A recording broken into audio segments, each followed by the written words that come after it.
5 minutes.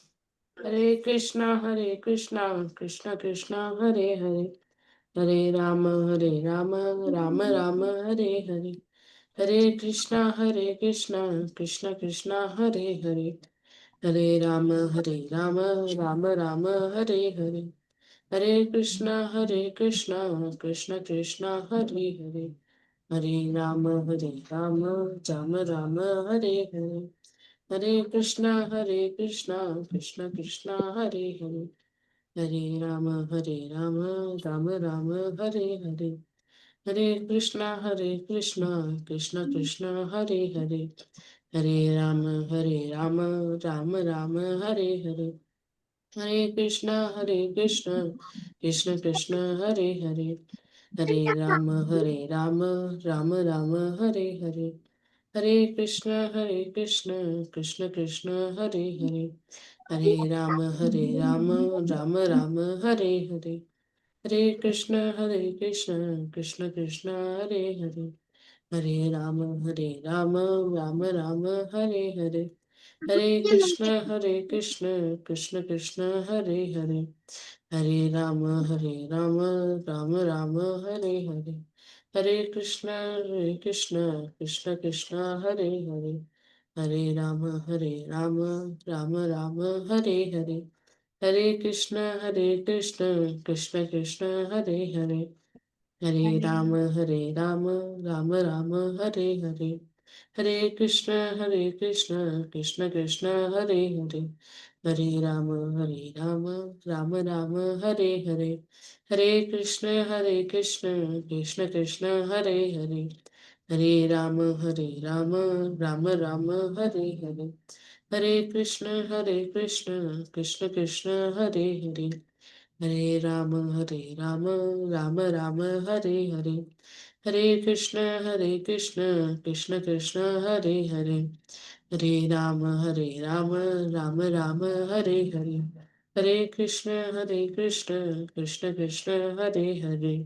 Hare Rama, Rama Rama, Hare Hare.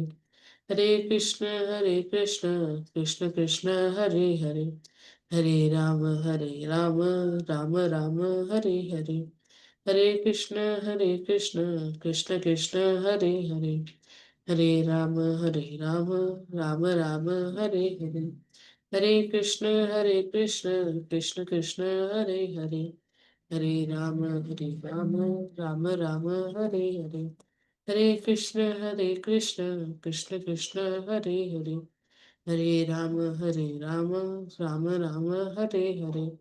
Hare Krishna, Krishna Krishna, Hare Hare, Hare Rama, Rama Rama,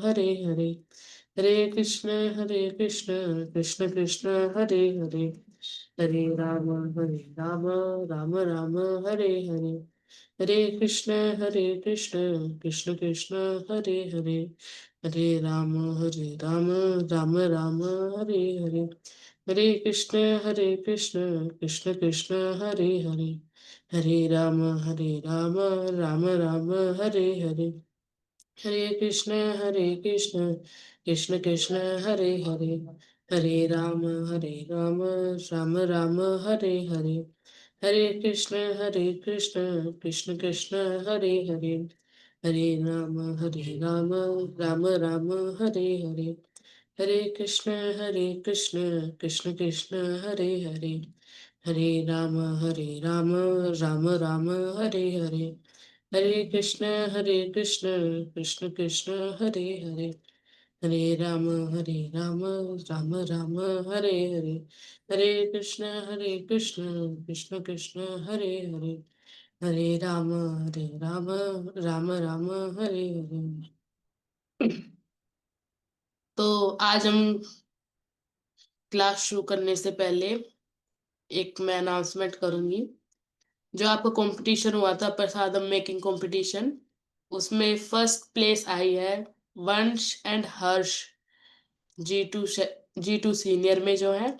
second place I है रुद्राक्ष and अक्षत त्यागी, जो कि G1 junior से है। और third place I है अर्जुन सिंह, जो कि G2 जूनियर से है। एंड रिदेश एंड ऋषि त्याग, जो कि G2 जूनियर से ही है। तो कॉन्ग्रेचुलेशंस बच्चों, जिनकी थर्ड पोजीशन आई है G2 जूनियर से इसी सेशन से है जो। तो आज की जो क्लास है उसका टॉपिक क्या थर्ड है, किसको पोजीशन पता है? हमारी इसमें G2 जूनियर की थर्ड पोजीशन। तो किसको पता है टाइटल आज क्या है? क्लास सेशन में क्या टाइटल है आज के सेशन का? ऋषित आप बताओ। Myth busting part 2। Very good. आज हमारा मिथ बस्टिंग पार्ट 2 है। किसको पता है मिथ बस्टिंग क्या होता है? मतलब क्या होता है मिथ बस्टिंग का? अनन में आप बताओ। मैम मिथ का मतलब होता है जो मन में बनाई गई बातें और बस्टिंग का मतलब उसके तोड़ना। Very good. मिथ का मतलब होता है जो चीजें हमें विश्वास दिलवाना चाहते हैं लेकिन वो सच्ची नहीं होती, और बस्टिंग मतलब तोड़ना या फिर उन्हें सामने लाना, मतलब मिथ बस्ट करना, मतलब कि सच्चाई एक तरह से हमें जब पता चल जाती है तो उन्हें मिथ बस्टिंग कहते हैं। तो फिर आज की क्लास हम शुरू करते हैं। मिथ बस्टिंग वर किसके अंदर? वर्नर सिस्टम के बारे में जानेंगे। Myth busting.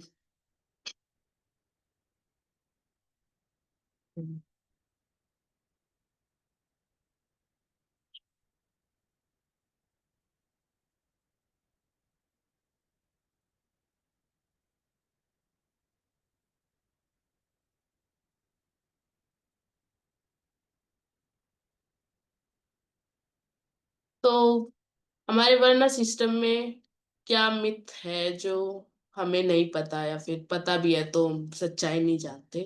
तो आप देखोगे सनातन धर्म में हमारे 4 वर्ण होते हैं, जैसे ब्राह्मण, वैश्य, शूद्र, क्षत्रिय। और हम मानते हैं कि ब्राह्मण को ज्यादा रिस्पेक्ट दी जाती है, ज्यादा हाई क्लास ब्राह्मण को माना जाता है।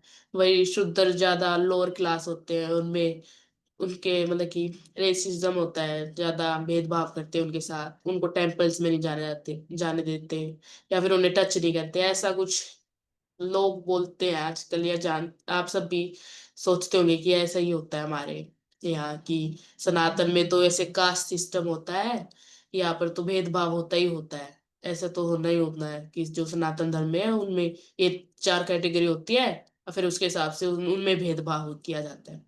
तो हम आज जानेंगे कि ये सच बात है या फिर झूठ, ये भी कोई मिथ ही है जो हमारे वेद वर्णा सिस्टम के प्रति बोला गया है। तो हम एक श्लोक देखेंगे जो कि भगवत गीता के 4th चैप्टर का 13th श्लोक है। आप सब मेरे पीछे पीछे रिसाइट भी कर सकते हैं म्यूट रह कर ही।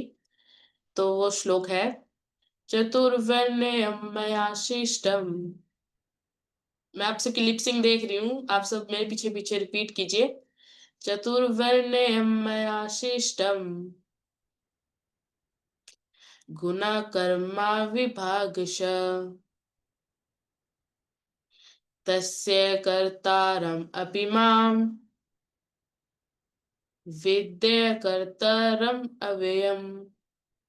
तो इस श्लोक में भगवान श्री कृष्ण कह क्या रहे हैं कि किसी भी इंडिविजुअल, मतलब कि किसी भी इंसान को 4 वर्णों में जब हम कैटेगराइज करते हैं तो वो 2 चीजों पे बेस्ड होकर उन्हें कैटेगराइज किया जाता है। मतलब कि 4 वर्ण में से कोई एक वर्ण में हम बोलते कि ये क्षत्रिय है, ये ब्राह्मण है।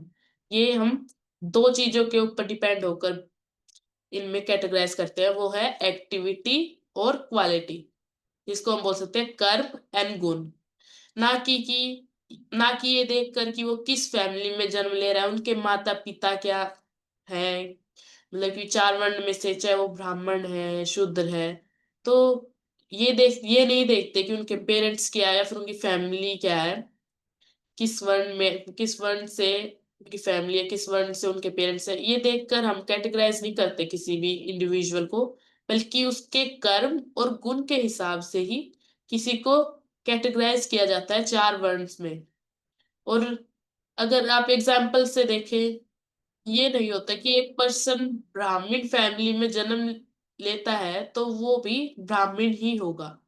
वो क्षत्रिय भी हो सकता है, शूद्र भी हो सकता है। जैसे अब आपका आपके जैसे पेरेंट्स ब्राह्मण हो, लेकिन आप में लड़ाई करने का साहस है, आप लड़ाई कर सकते हो, तो आप एक ब्राह्मण नहीं बल्कि आप एक क्षत्रिय कहलाओगे। ओके। तो ये मतलब कि ऐसा कुछ नहीं है कि आप किस फैमिली में जन्म ले रहे हो उसी के हिसाब से आपको 4 वर्ण में से डिवाइड मतलब कि कैटेगराइज किया जाएगा आपकी फैमिली के बेसिस पे या फिर आपके पेरेंट्स के बेसिस पे। ऐसा नहीं है, बर्थ के बेसिस पे बिल्कुल भी नहीं है। इस श्लोक में बर्थ की बात ही नहीं की है।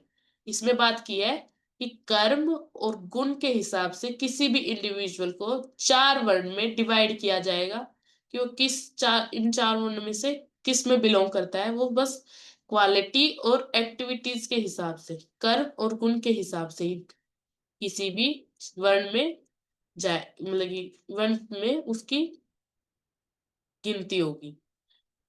तो अब ये जैसे हम मानते हैं कि आजकल कि हम तो ऐसे ही मानते हैं कि किसी ब्राह्मण की फैमिली में जन्म लिया है तो ये ब्राह्मण ही है।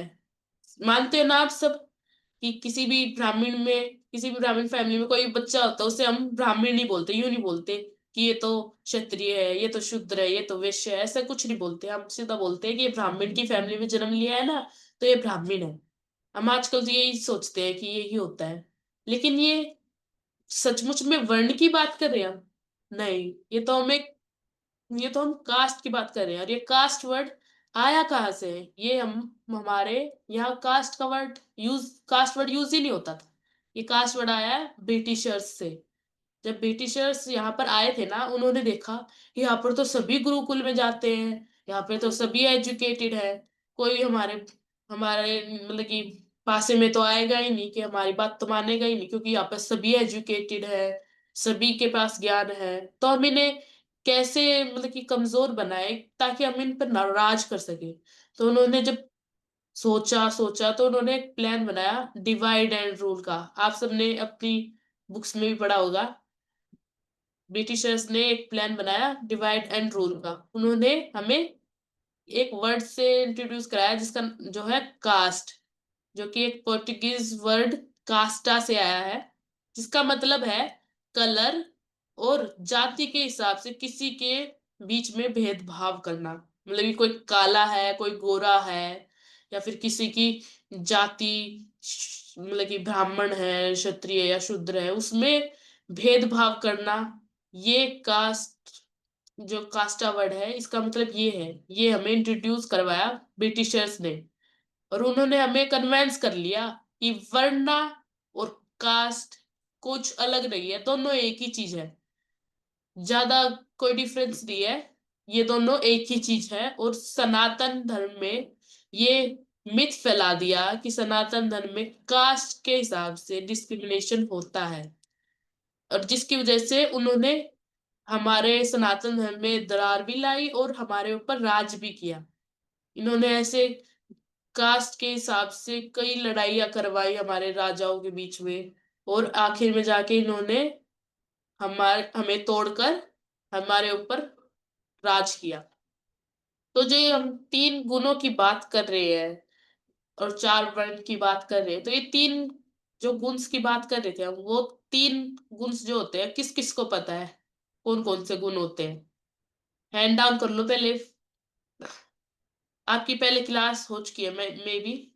तो वो 3 गुण कौन कौन से हैं? शिवांग आप बोलो। माताजी सतुगुण रजोगुण तमोगुण। वेरी गुड, बिल्कुल करेक्ट। अब कौन बताएगा सतोगुण क्या होता है, रजोगुण क्या होता है, तमोगुण क्या होता है? गायत्री आप बताओ। सतोगुण means ma'am, it chant doing chanting and eating vegetables. No veg, non-veg, and Rajoguna, they are junk foods, and Tamagun, they are non-veg. Hare Krishna. Thank you. Yes, और किसी को कुछ इसमें एडिशन में कुछ कहना है? मान्यता आप बोलो। आपका म्यूट है मान्यता।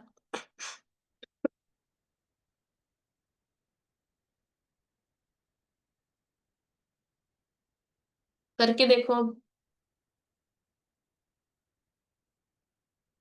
चलो मान्यता, अगर आप चैट में लिख सकते हो चैट में लिख दो, मैं तरफ किसी और से पूछती हूँ। ऋषित आप बताओ।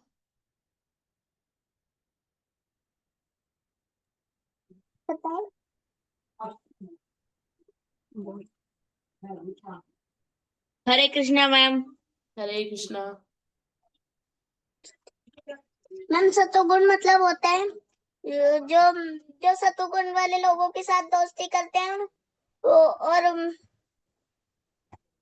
सनातन धर्म को फॉलो भी करते हैं। रजोगुण वो होते हैं जो हमें हर टाइम कंफ्यूज रहते हैं। तमोगुण वालों का कोई भी बिल्कुल अच्छा लाइफस्टाइल नहीं होता है। ओके, चलो अब हम पढ़ते हैं कि गुण के हिसाब से जो सात्विक गुण वाले लोग होते हैं वो इंटेलिजेंट, समझदार होते हैं, अच्छे थॉट्स वाले होते हैं और बहुत ही पोलाइट, मतलब कि बहुत ही नरम स्वभाव के होते हैं। बहुत ही मतलब कि गुस्सा नहीं आता उन्हें, वो बहुत ही पोलाइट नरमता से सबके साथ पेश आते हैं। जो रजोगुण आप बोल रहे हो, राजसिक गुण भी बोलते हैं उसे, तो राजसिक गुण में क्या होता है? एंगर, मतलब कि गुस्सा आना, डोमिनेटिंग, मतलब कि तू मेरे नीचे काम करेगा, जो मैंने बोला वो तू करेगा, ऐसे स्वभाव वाले। और फुल एनर्जी, इधर से उधर कूदेंगे, इधर से उधर कूदेंगे और सारी चीजें करेंगे to Z. Full of energy रहने वाले वो राजसिक गुण में आते हैं। और तामसिक गुण में आते हैं जो आलसी होते हैं, दूसरों के डिसीजन पे डिपेंड रहते हैं, हार्ड वर्क तो करते हैं लेकिन अपना दिमाग यूज नहीं करते हैं, तो वो तामसिक गुण में आते हैं। तो ता- इन्हीं तीन गुणों के हिसाब से हमें चार वर्णस है, हमारे चार वर्णस है, वो कौन कौन से हैं? ब्राह्मण, क्षत्रिय, वैश्य और शूद्र। अब हम देखते हैं कि इन चार वर्णों पे तीन गुणों का क्या इफेक्ट होता है।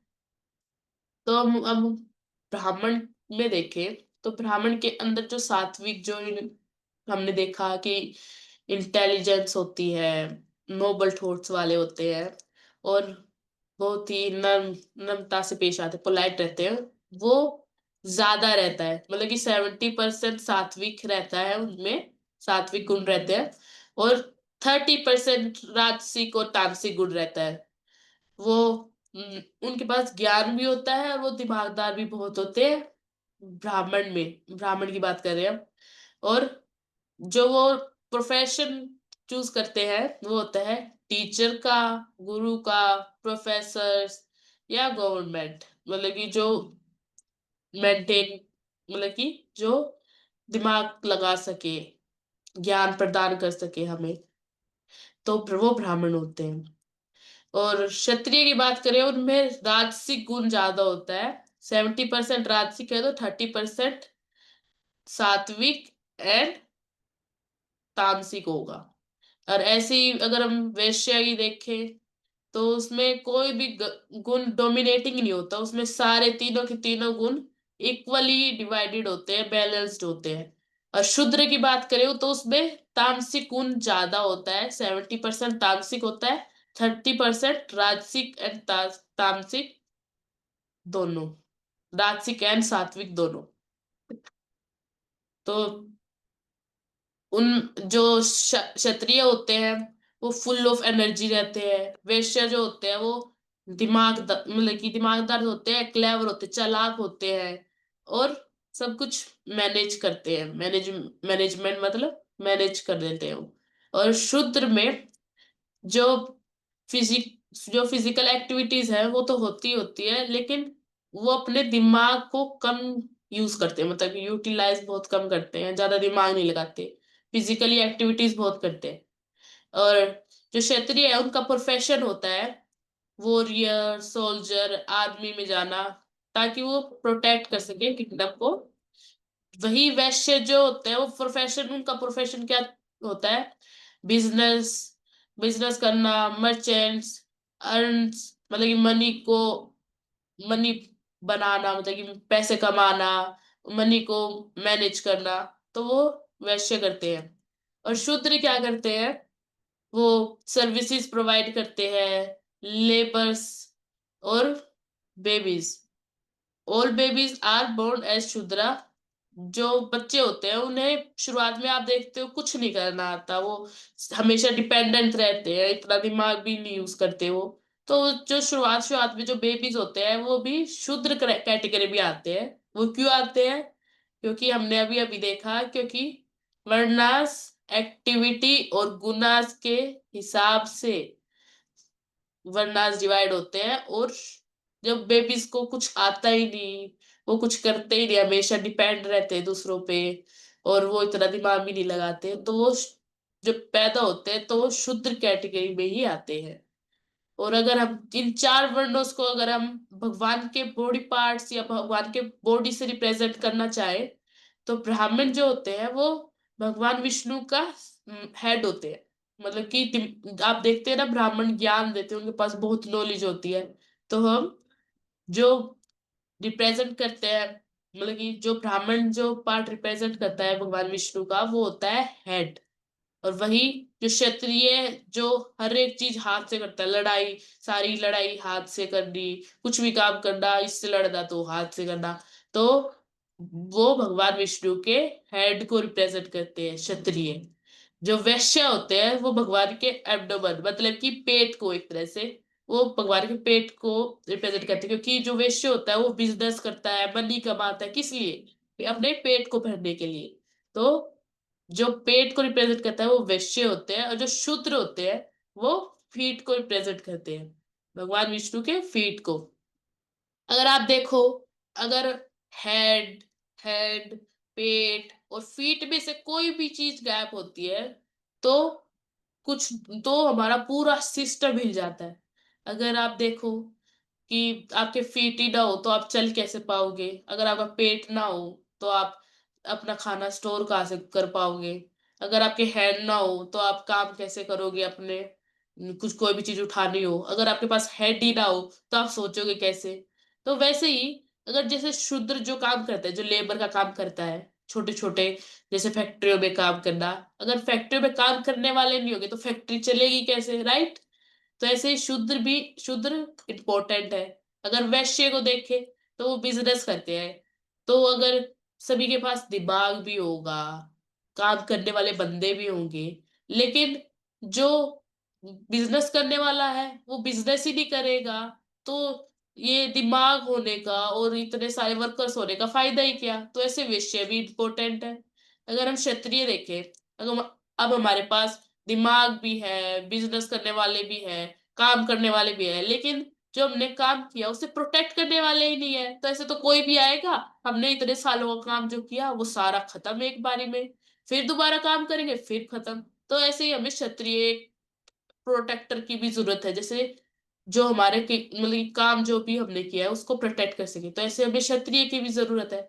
और ब्राह्मण, जैसे अब हमारे पास बिजनेसमैन भी है, काम करने वाले भी है, प्रोटेक्टर भी है, लेकिन हमारे पास इतना दिमाग ही नहीं है कि हम कि इस काम को ऐसे यूज करें, इस काम को ऐसे यूज करें। हमारे पास पैसे भी है बिजनेस करने के, लेकिन हमें यही नहीं पता कि इसे यूटिलाइज कैसे करना है। तो ऐसे ही हमारे पास दिमाग होना भी जरूरी है। तो ऐसे ये चार वर्ड इक्वली इम्पोर्टेंट है हमारे लिए। कोई भी ऊपर नीचे ऐसे नहीं है कि हम, अगर शूद्र भगवान के फीट है, हम मानते कि फीट बहुत, मतलब कि शूद्र को फीट ही क्यों दिया, मतलब कि इसको तो डिस्क्रिमिनेट कर रहे हैं एक तरह से। सब, किसी को पेट दे दिया, किसी को हाथ दे दिया, किसी को हेड दे दिया, लेकिन शूद्र जो काम करता है, लेबर का काम करता है, उसे फीट क्यों दिया। ये तो इसको तो हम डिस्क्रिमिनेट कर रहे हैं, लेकिन हम ऐसे कैसे डिस्क्रिमिनेट कर रहे हैं, अगर आप देखें, हम किसी को रिस्पेक्ट शो करते हैं तो हम क्या करते हैं, उनके फीट छूते हैं, राइट। तो फीट छूने का मतलब उन्हें डिसरिस्पेक्ट करना तो नहीं हुआ, हम उन्हें रिस्पेक्ट कर रहे हैं। तो इसका मतलब ये नहीं है कि शूद्र को अगर हम फीट से रिप्रेजेंट कर रहे हैं तो उसे डिस्क्रिमिनेट कर रहे हैं, ऐसा कुछ भी नहीं है। जैसे आप अभी देख सकते हो, फीट डजंट मेक कि वो लो है। हम किसी को भी रिस्पेक्ट पे करते हैं तो हम उनके फीट ही छूते हैं। अब आप देखो, हम फर्स्ट मिथ जो अब क्लियर करते हैं, Shudra were not allowed to get educated and see low. मतलब कि जो शूद्र थे उन्हें हम एजुकेटेड होने का मतलब कि कोई अपॉर्चुनिटी नहीं देते थे। मतलब कि उन्हें अलाउ ही नहीं था कि वो हमारे हमारे साथ एजुकेट हो सके, और हमेशा उन्हें नीचा देखा जाता था कि वो तो लोअर क्लास वाले हैं, तो वो हमारे साथ थोड़ी ना पढ़ेंगे, ऐसा थोड़ी ना होगा। लेकिन अगर आप पुराने जमाने में देखें तो जो गुरुकुल्स होते थे उनमें ऐसा कुछ था ही नहीं कि कोई लो क्लास वाला है तो उसे हम पढ़ाएंगे नहीं, कोई हाई क्लास वाला है तो उसे हम पढ़ाएंगे। पहले कास्ट ही नहीं थी, क्योंकि ये तो सब ब्रिटिशर्स लाए हैं। पहले ये भेदभाव था ही नहीं, हमारे वर्ण सिस्टम में कभी ऐसा भेदभाव था ही नहीं। तो जैसे अब देख रहे हो, आप पिक्चर में भी देख रहे हो कि राम जी जब आश्रम में गए थे तो उनके साथ उनके सभी फ्रेंड्स थे। ये थोड़ा ना देखा जा रहा था कौन शूद्र है, कौन क्षत्रिय का बेटा है, क्या है, कौन क्या है, ऐसा तो कुछ था ही नहीं। वहां पर सब पढ़ने के लिए आए थे तो सब एक साथ पढ़ते थे।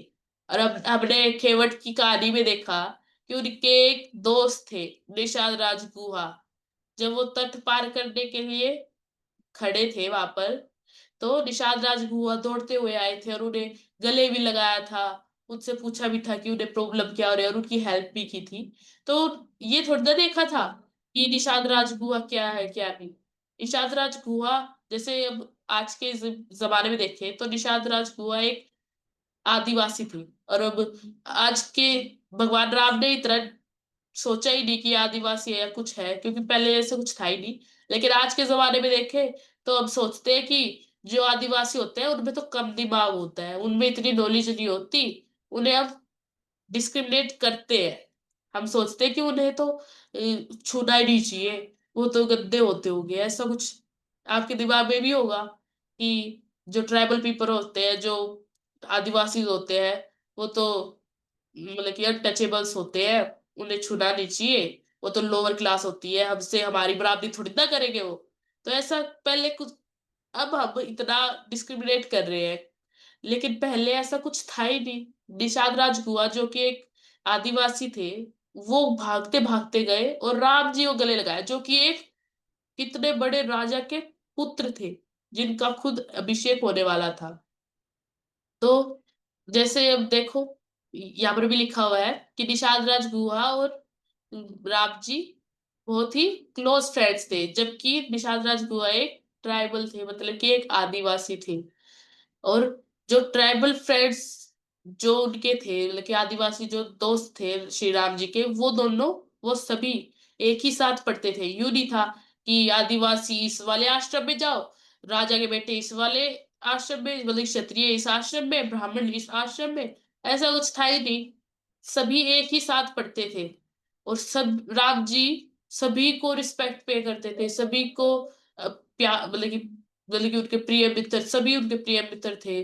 और जो आदिवासी जो थे वो भी उनके बहुत ही अच्छे मित्र थे।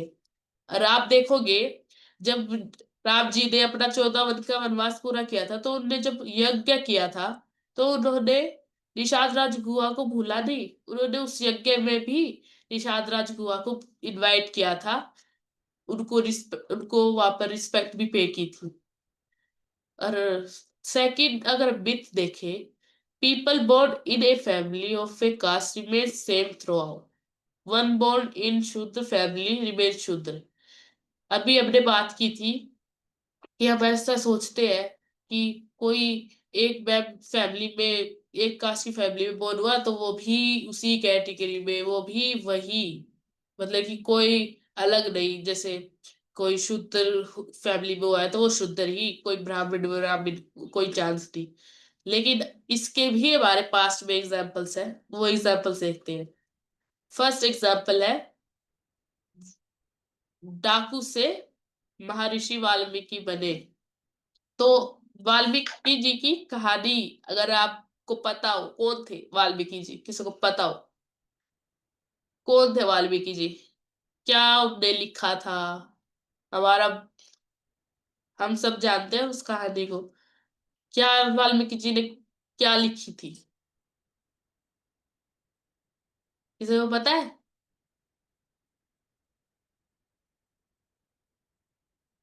आर्यन, आप बताओ। Miss Ramayan. Very good. Ramayan सब जानते हैं।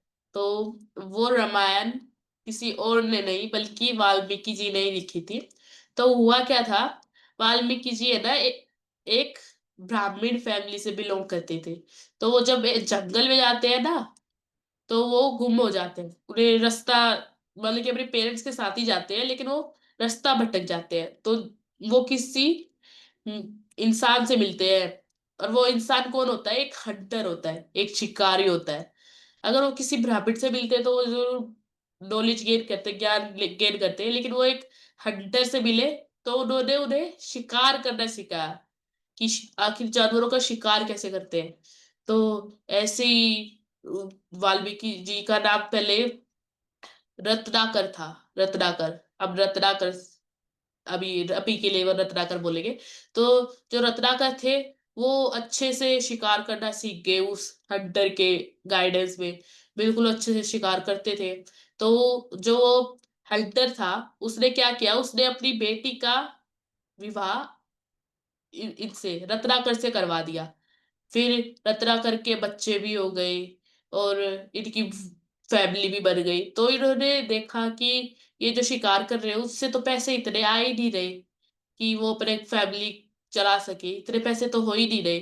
तो वो करे क्या, तो उन्होंने डाक, मतलब कि डाक मारना शुरू कर दिया। मतलब कि कोई भी आता जाता, कोई भी इंसान जंगल से गुजरता तो उसको वो मतलब कि लूट लेते। कोई भी आता जाता तो उससे जो भी वो सामान ले रहा होता वही लूट लेते।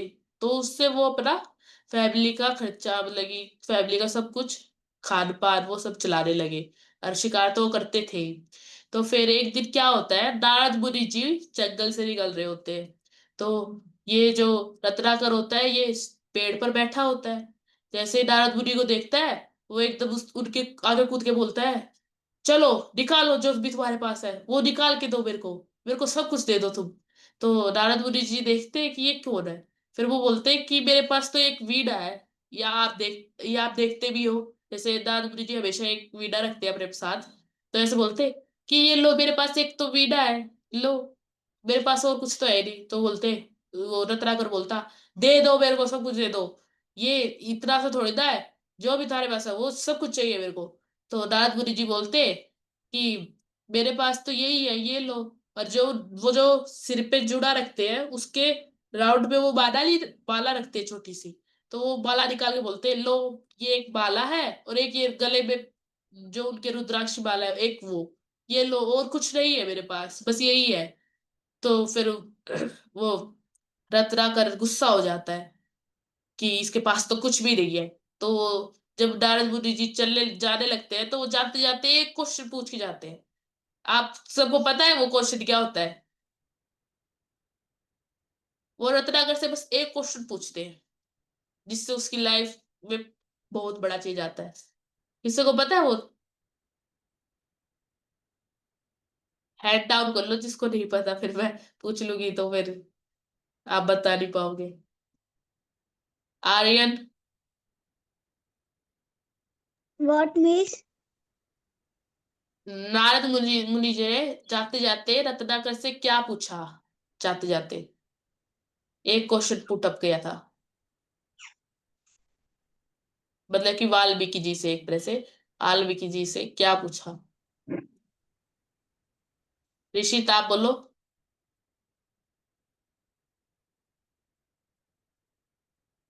शिवांग आप बोलो। चलो मैं ही बता देती हूँ। उन्हें जाते जाते एक क्वेश्चन पूछा कि ये जो तुम कर रहे हो ये कर किस ले रहे हो, मतलब कि ये जो डाक मार रहे हो ये कर किसके लिए रहे हो। वो बोलते हैं कि मेरे को अपनी फैमिली का खर्चा चलाना है, मैं एक रिस्पॉन्सिबल मैन हूँ, मेरे को अपनी फैमिली का खर्चा उठाना है, तो मेरे को ये डाक डाक मतलब कि ये डाक मारनी पड़ रही है, मतलब कि लूटना पड़ रहा है मेरे को लोगों को। और मैं शिकार तो मैं करता हूँ, शिकार से मेरा घर नहीं चल रहा था। तो फिर वो बोलते हैं कि अच्छा लेकिन तुम जानते हो नहीं ये एक पाप है। वो बोलता हाँ मेरे को पता है। तो राज भी बोलते हैं कि तुम अपनी फैमिली के लिए जो पाप किए जा रहे हो, तुम एक बार अपनी फैमिली से पूछोगे कि ये जो तुम पाप कर रहे हो वो आधा पाप वो अपने सिर ले ले, आखिर कर तो रहे हो तुम उनके ही लिए ना। तो वो बोलता है कि हाँ बात तो ठीक कह रहा है, कर तो मैं उनके लिए ही रहा हूँ इतना पाप। पूछ, बात तो सही है कि आधे पाप वो हमारे मेरे ले सकते हैं, पूछना तो पड़ेगा। तो वो जाकर अपनी वाइफ से पूछते हैं सबसे पहले कि मैं इतने पाप कर रहा हूँ, क्या तुम मेरे आधे पाप ले लोगी। वो बोलती कि मैं क्यों लूंगी तुम्हारे आधे पाप, पाप तो तुमने किए हैं, मैं क्यों लूं तुम्हारे पाप। तो ऐसे ही वो जाकर अपने बच्चों से पूछते हैं कि बच्चों मैं तुम्हारे लिए इतने पाप कर रहा हूँ, तुम एक काम करोगे कि मेरे आधे पाप तुम ले लो। वो बोलते कि हम क्यों ले पिताजी, हमने थोड़ी ना किए, हम तो छोटे छोटे बच्चे हैं, हम अभी हमने तो कोई पाप किए ही नहीं, हम तो किसी को मारते हैं ही नहीं, ना किसी को लूटते हैं, हम क्यों ले आपके पाप। तो ऐसे ही करके वो अपनी सासू माँ के पास जाते हैं कि सासू माँ मैंने आपको खिलाने पिलाने के लिए इतने पाप कर दिए, क्या आप मेरे आधे पाप ले सकते हो। तो उसकी सासू माँ भी बोलती है कि मैं तो बूढ़ी हो गई हूँ, तुम आधे पाप मुझे दे के क्या नर्क पहुंचाना चाहते हो। तो वो ये बातें सुनकर वाल्मीकि जी मतलब कि रत्नाकर तो शौक में आ जाता है कि मैंने तो इतने पाप कर दिए इनके चक्कर में, और ये मेरे आधे पाप भी नहीं लेने को तैयार हो रहे। तो वो राजमुनि जी से पूछते हैं कि अब मैं क्या करूं, मैंने तो इतने पाप कर दिए, अब मैं क्या करूं कि मेरे ये पाप खत्म हो जाए। तो राजमुनि जी बोलते हैं कि तुम राम राम राम राम जपो, राम का नाम जपो। तो फिर जब रत्नाकर बोलने की कोशिश करता है तो उससे राम बोला ही नहीं जाता, क्योंकि आप देखोगे जो ज्यादा पाप करता है उनसे भगवान का नाम लिया नहीं जाता। तो ऐसे ही रत्नाकर से भी नहीं लिया जा रहा था राम का नाम। तो वो फिर नारद मुनि जी सोचते हैं कि मैं क्या करूं क्या करूं, तो मतलब कि इसका सोल्यूशन तो निकालना पड़ेगा। तो वो बोलते हैं कि तुम मरा बोलो, तुम मरा बोलो। तो वो बोलता मरा। हाँ, फिर नारद मुनि जी बोलते हैं कि मरा तो तुम्हारे लिए इजी होगा, तुम हमेशा बोलते रहते हो अब तो मैंने शेर को मारा, अब तो मैंने इसको मारा, अब तो मैंने रैबिट को मार दिया, तो तुम्हारे लिए मारना या मरा बोलना इजी होगा। तो वो बोलता है ठीक है मैं बोल दूंगा। तो नारद मुनि जी बोलते हैं कि तुम रेगुलरली मरा मरा बोलो। अगर आप देखो तो जैसे बरा बरा बरा बरा बरा बरा बरा बरा बरा, हम लगातार मरा मरा बोलते हैं तो वो क्या साउंड करता है, राम। मरा मरा मरा मरा मरा मरा मरा मरा। तो ऐसे ही उन्हें एडवाइस कर दिया कि तुम मरा मरा बोलो। और इसी इसी बात को जो रत्नाकर था उसने वो ये बात फॉलो करी, और वो बिल्कुल साधना करने बैठ गए। एक तरह से वो कई सालों तक राम राम राम राम राम राम राम करते रहे करते रहे करते रहे। और फिर इतनी तपस्या करी कि चींटियों ने पूरा पहाड़ खड़ा कर दिया। मतलब कि वो खुद नहीं दिख रहे, चींटियों ने उन्हें खा लिया, उनकी स्किन को खा लिया और पूरा अपना घर बना लिया, इतनी मिट्टी कि उनके शरीर भी नहीं दिख रहा, बिल्कुल पहाड़ खड़ा कर दिया। इतनी तपस्या करी थी वाल्मीकि मतलब कि रत्नाकर ने। और फिर इसी से उन्हें आत्म साक्षात्कार हुआ, और फिर उन्हें ज्ञान हुआ। और उन्होंने जब ये सिद्धि प्राप्त करी तब उनका नाम हुआ वाल्मीकि। चींटियों ने घर बना लिया था ना, तो फिर उनका उसी की सीन की वजह से, उसी मतलब कि घटना की वजह से उनका नाम पड़ा वाल्मीकि। और फिर उन्होंने इतनी सिद्धियां हुई थी उनमें, उन मतलब कि इतनी सिद्धि मिली थी उन्हें, उन्होंने फिर रामायण लिखी जो कि आप सब अब भी पढ़ते हैं। तो नेक्स्ट हम देखें, अब देखें तो वाल्मीकि जी एक ब्राह्मण फैमिली में पैदा हुए। वो एक ब्राह्मण थे, फिर वो एक शिकार करने लग गए, वो हंटर बन गए, मतलब कि वो एक शूद्र बन गए, मतलब कि शूद्र के वर्ण में उनका कैटेगराइज कर दिया। फिर वो दोबारा उनने भगवान की आराधना करी, भगवान के प्रति ध्यान लगाया, तो फिर दोबारा वो ब्राह्मण बन गए। तो ऐसा कुछ नहीं है कि आप एक फैमिली में बोर्न होते हो तो आप वही हो। अब आप एक ब्राह्मण, जैसे वाल्मीकि जी को देखोगे, एक ब्राह्मण से शूद्र बने और फिर उन्हें ज्ञान की प्राप्ति हुई तो फिर वो ब्राह्मण बन गए। तो ऐसा कुछ नहीं है कि आप एक फैमिली में बोर्न हो रहे हो तो वही आपका वर्ण है, वही आपका, वो चेंज होता रहता है एक तरह से, टाइम टू टाइम चेंज होता रहता है आपकी एक्टिविटीज और क्वालिटीज के साथ में। तो अब हम नेक्स्ट देखते हैं लॉर्ड परशुराम। ये है विष्णु कृष्ण जी का पांचवा रूप, भगवान का पांचवा रूप। तो होता क्या है, परशुराम एक ब्राह्मण होते हैं, लेकिन उनके पिता का कोई क्षत्रिय, कोई राजा एक वध कर देता है, क्योंकि वो एक तीर्थ यात्रा कर रहे थे एक गाय के साथ जो कि इच्छाओं को पूरा करती थी। तो एक जो राजा होता है वो एक उस गाय को ले जाने के चक्कर में परशुराम के पिताजी को मार देता है। इस यही बात जब परशुराम को पता चलती है तो वो क्षत्रियो को 21 बार, जो पृथ्वी पे जितने भी क्षत्रिय थे 21 बार उन्हें खत्म कर देते हैं। ब्राह्मण होने की बजाय वो शस्त्र उठाते हैं, मतलब कि एक ब्राह्मण एक क्षत्रिय में कन्वर्ट हो जाता है। तो ये भी मिथ बस्ट हो गया कि एक ऋषि का बेटा ब्राह्मण, एक ब्राह्मण क्षत्रिय नहीं बन सकता, ऐसा कुछ है नहीं। तो नेक्स्ट मिथ क्या है, Shudras are not respected and are discriminated. Shudras को रिस्पेक्ट नहीं दी जाती, उनमें उनके प्रति भेदभाव होता है।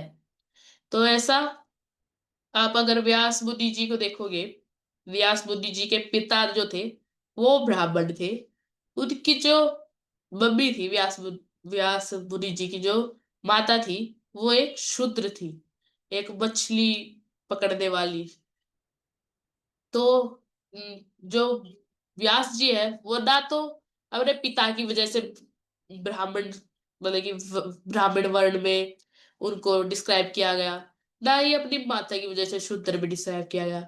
उनके पास जो ज्ञान था उनकी वजह से उन्हें ब्राह्मण वर्ण में कैटेगराइज किया गया। अगर आपको पता हो तो व्यास जी ने क्या ग्रंथ, क्या मतलब कि हमें लिख कर दिया है, गणेश जी ने लिखा है, उन्होंने डिक्टेट किया है, इतना भी बता देती हूँ। किसको पता है?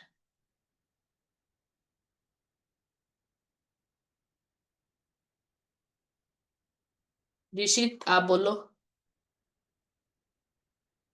हरे कृष्ण मैम क्वेश्चन क्या है? वाल्मीकि जी ने क्या डिक्टेट किया था जो गणेश जी ने लिखा था? क्या वाल्मीकि जी ने, किया था? व्यास व्यास मुनि जी ने।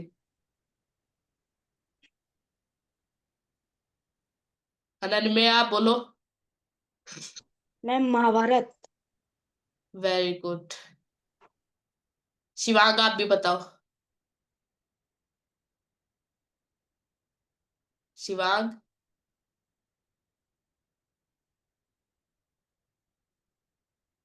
अनन्या आप बताओ। हरे कृष्ण माता जी। हरे कृष्णा। माता जी उन्होंने महाभारत लिखी थी। Very good.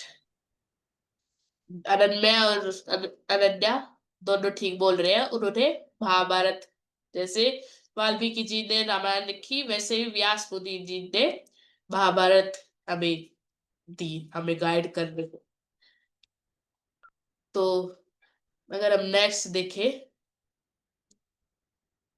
अभी मैंने बताया जैसे उन्हें उनकी माता या पिता के हिसाब से उन्हें कैटेगराइज नहीं किया गया, उन्हें उनके ज्ञान के हिसाब से ब्राह्मण के वर्ण में कैटेगराइज किया गया। अब हमें पता है कि कोई भी अब मिथ में नहीं आएंगे कि किसी भी कैटेगरी में हमें डिवाइड कर दिया, तो उस मिथ से बाहर आ गए एक तरह से, हमें पता चल गया कि हमारे सनातन धर्म में कोई कास्ट वास्ट होती नहीं है, ये तो ब्रिटिशर्स ने लाया है। तो हम कॉन्फिडेंट हो सकते हैं अब, हो सकते हैं ना, राइट।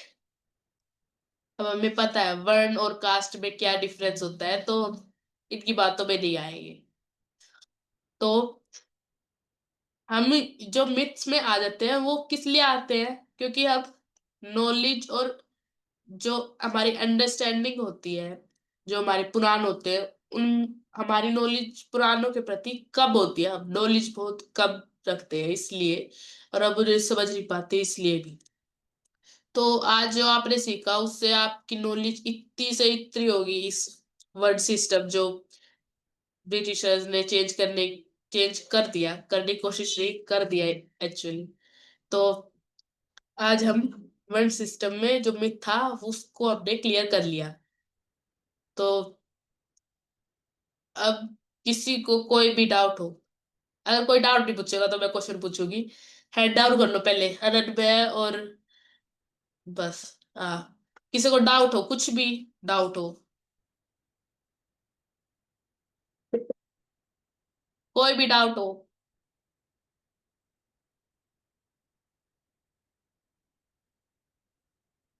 अनन्या, आपको डाउट है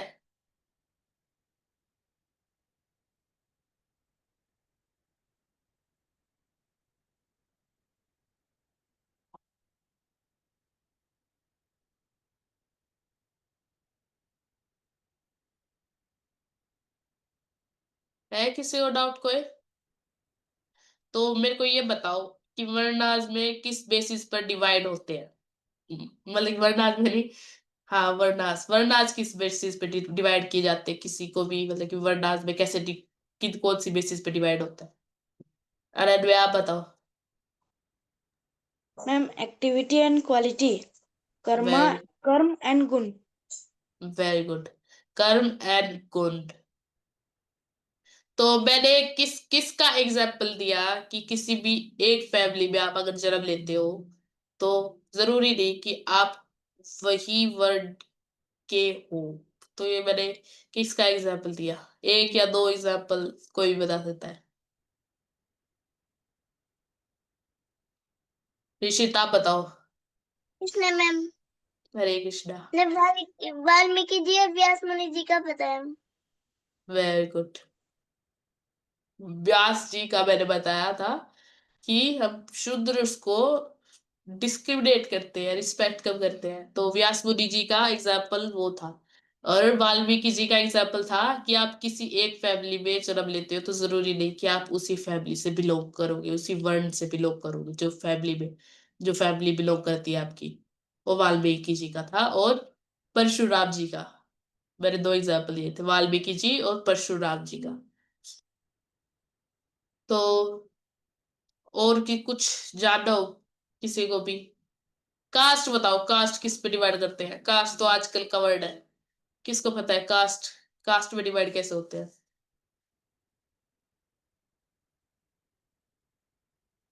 कास्ट में निशिता आप बोलो।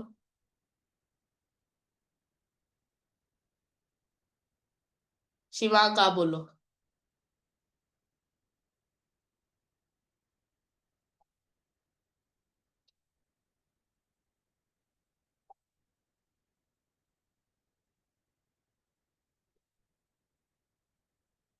अनन में शिवांग। शानवी आप बोलो। हरे कृष्णा मैम। हरे कृष्णा। ब्राह्मण, शूद्र, क्षत्रिय, वैश्य। हाँ, ये चार वर्ड्स में डिवाइड होती है कास्ट।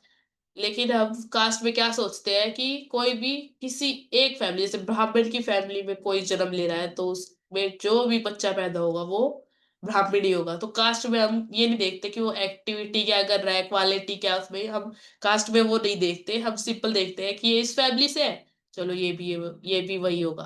ब्राह्मण का बच्चा है तो ब्राह्मण ही होगा, शूद्र का बच्चा है शूद्र ही होगा। तो कास्ट में हम ये नहीं देखते कि उसकी क्वालिटी और एक्टिविटी क्या है, बल्कि वर्णाज में हम देखते हैं कि उसकी कर्म और गुण क्या है, क्वालिटीज और एक्टिविटीज क्या है। ये डिफरेंस है वर्ण और कास्ट में, जो कि ब्रिटिशर्स ने हमें पट्टी पढ़ा दी है कि एक ही चीज है, लेकिन ये एक चीज नहीं है, ये हमें तोड़ती है। आप आजकल देखोगे ना कि कास्ट पे कितनी लड़ाइयाँ भी होती है, तो वो इस ये ब्रिटिशर्स ने जो प्लान बनाया था डिवाइड एंड रूल का, उसी की वजह से है। हेड डाउन कर लो जिनको कुछ नहीं बोलना। अब किसी को कोई डाउट हो,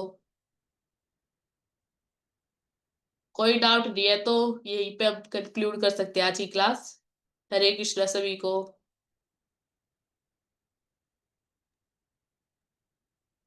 हरे कृष्णा मैम। हरे कृष्ण। हरे कृष्ण। हरे कृष्णा मैम। हरे कृष्णा।